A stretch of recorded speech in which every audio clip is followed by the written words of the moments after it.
안녕하세요. 오늘은 지표에 내리는 강수라고 하는 제목으로 수업을 시작해 보도록 하겠습니다. 우리가 이제 구름에 대해서 배웠는데요. 이제는 구름이 이제 많이 뜨면 이제 비나 또는 눈이 내리겠죠. 그래서 그런 것들을 우리가 강수라고 합니다. 그래서 일단 여러분들이 한번 정리를 해줘야 되는 단어는 강수예요. 강수는 구름으로부터 지표로 떨어지는 비 그리고 눈까지를 모두 강수라고 합니다. 이것이 어떻게 만들어지는지에 대해서는 우리가 이제 가설로 설명이 되어 있는데요. 이게 이제 어느 지역이냐에 따라서 다릅니다. 그래서 첫 번째로 나오는 것은 이제 중위도와 고위도라고 하는 것은 이제 추운 곳이죠. 중위도 우리나라 지역, 그죠? 그리고 이제 고위도라고 하면 이제 북극이나 남극 같은 그런 지역에서 이제 비가 내리는 과정을 우리가 빙정설이라고 부르는데요. 한번 살펴보도록 하죠. 여기가 지표면이고, 그죠? 지표면에서부터 이제 올라가면 올라갈수록 기온은 떨어집니다. 이곳은 대륙권이거든요. 그래서 기온이 떨어지고 어느 순간 이제 0도 그죠? 에 다다를 것이고 더 올라가면 더 온도가 떨어져서 마이너스 40도 이렇게 되겠네요. 이런 상황에 구름이 이제 큰 정난눈이 하나 이제 떠 있어요. 자, 그런 경우에 이제 구름은 무엇으로 구성이 되어 있느냐라고 하면 구름은 수증기가 응결된 것이니까 이제 물방울로 구성이 되어 있다. 그렇죠? 근데 이제 0도보다 아래, 그 0도보다 위, 영상, 그죠?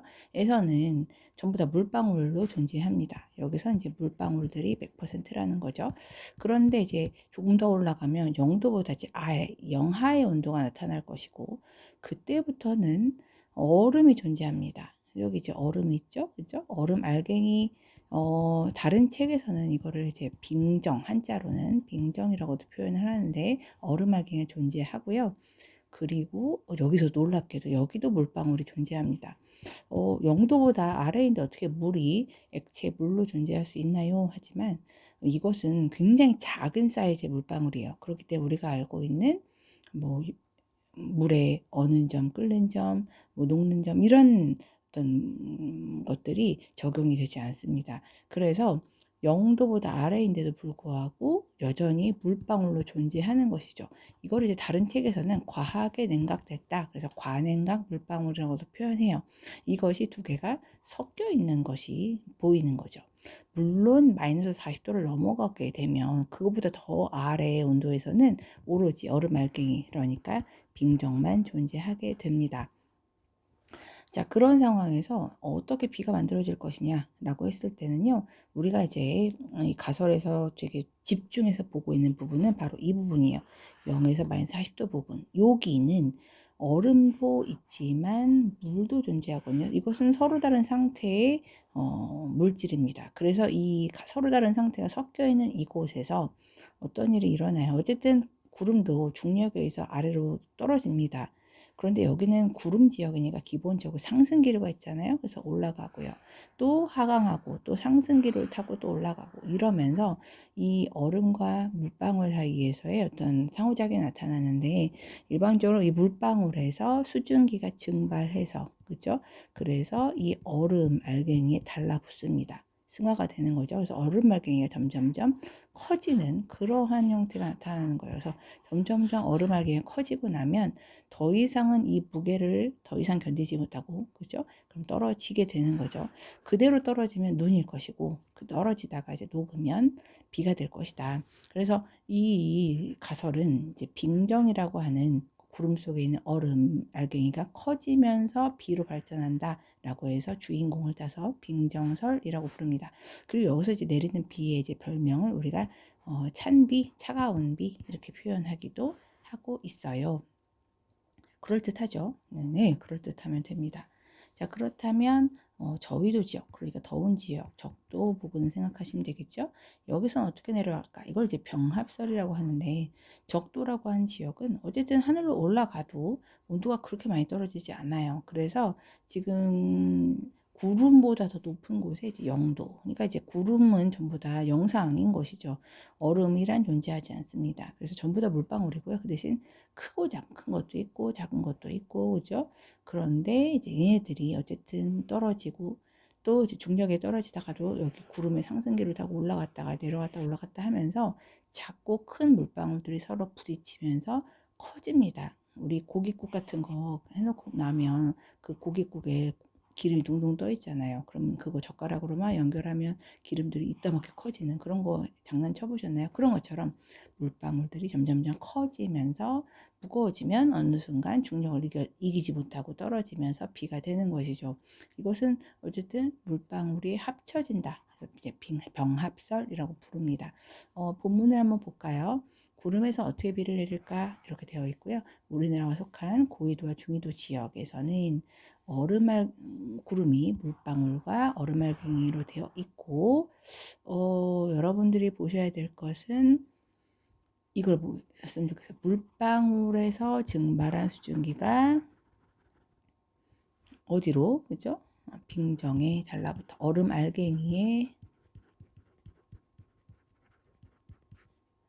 달라붙어, 그죠? 빙정이 무거워져서 얼음 지표면으로 떨어진다, 그죠? 그리고 저위도에서는 크고 작은 물방울들이 서로 부딪히면서 합쳐지면서 이제 비가 내려더라. 이렇게 표현을 보시면 될 것 같아요. 스스로 확인하기 한번 해볼까요? 스스로 확인하기 1번. 중緯도와 고緯도 지역에서는 얼음알갱이와 물방울이 함께 있고 그곳에서는 어디서 어디로 달라붙느냐 이게 항상 이제 기억을 하셔야 되는 건데 물방울에서 어디로? 얼음알갱이. 한자로 이것을 빙정이라고 했었습니다. 저희도 지역의 구름은 온도가 0도보다 높아요.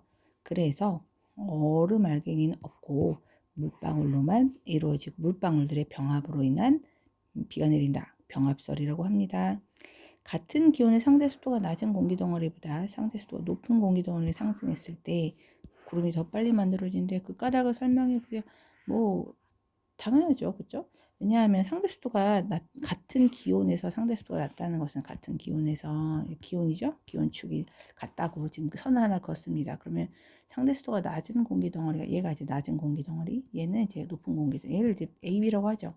상대 습도가 낮은 공기 덩어리, 얘가 B, 얘가 이제 A라고 하시면 구름은 상승했을 때 더 많이 만들어지는 이유가 뭔가요? A는 실제 수증기량이 많아요. 이슬점이 높단 말이죠. 그렇죠? 그런데 B는 실제 수증기량이 적으니까 이슬점이 훨씬 더 낮네요. 그러니까 더 낮게 되려면 B 같은 공기는 더 많이 상승해야만 기온이 이렇게 많이 떨어질 수가 있는 거죠. 까닭을 설명을 해볼까요? 자, 같은 기온에서 상대수가 낮은 덩어리는 실제 수증기량이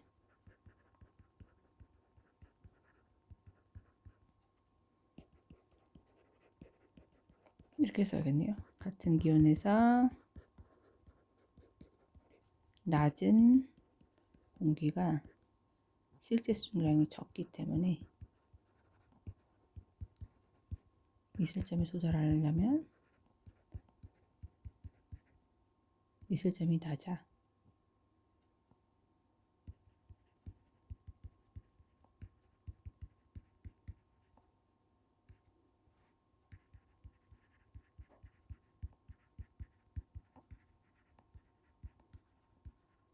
뭐 이렇게